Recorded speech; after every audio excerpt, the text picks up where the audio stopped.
All right, part two of my my conversation about the Gulliver, chapter 8. Had to reschedule a dentist appointment, unfortunately, for many months in the thing, but I'll keep on brushing. I'll keep on brushing and flossing. Oh, always good to floss too, I hear. So yeah. Okay, Gulliver. Yes, he the emperor is pretty happy to see him go, and you can see why. He's just this gigantic nuclear bomb that eats lots of stuff that is in the middle of all their delicate little society. So they're quite happy to see him go. Yeah, he gets back to England. He does well for himself, but he's got the wanderlust. Even though he's got land, he's got a he seems to he holds kind of a lease on an inn. He seems like, he's not worried about, he's got a family, he's got a wife and a kid. So he's not worried about sending them to the parish, the poorhouse.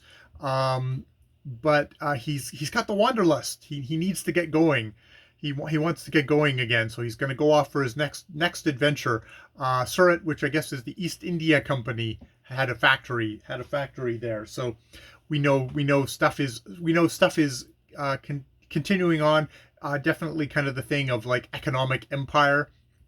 There was a note in the notes.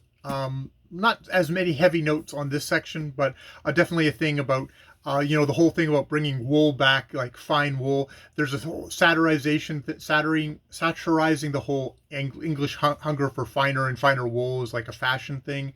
But also the idea that Ireland was, as a vassal state of England, was denied the English market. They were denied actually to be able to sell what maybe was better wool, or at least to be able to compete with the English with their wool, because that's how empire works. They rig things so that the people holding the strings in England, in Britain, get all the economic benefits, and we get to suck all the resources out of what are basically our colonies.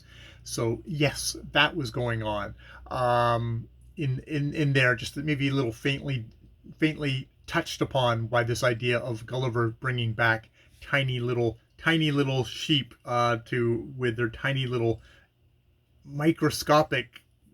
I don't know how it would work. It is ridiculous. It is ridiculous, and by his ridiculousness, he is trying to point out the real ridiculous stuff of the world. So yeah, that is the voyage of Lilliput. It's interesting. Him, the big overview, the big giant guy, and then we're getting the next story is going to be the voyage to Brobdingnag, which I think is where he's super tiny.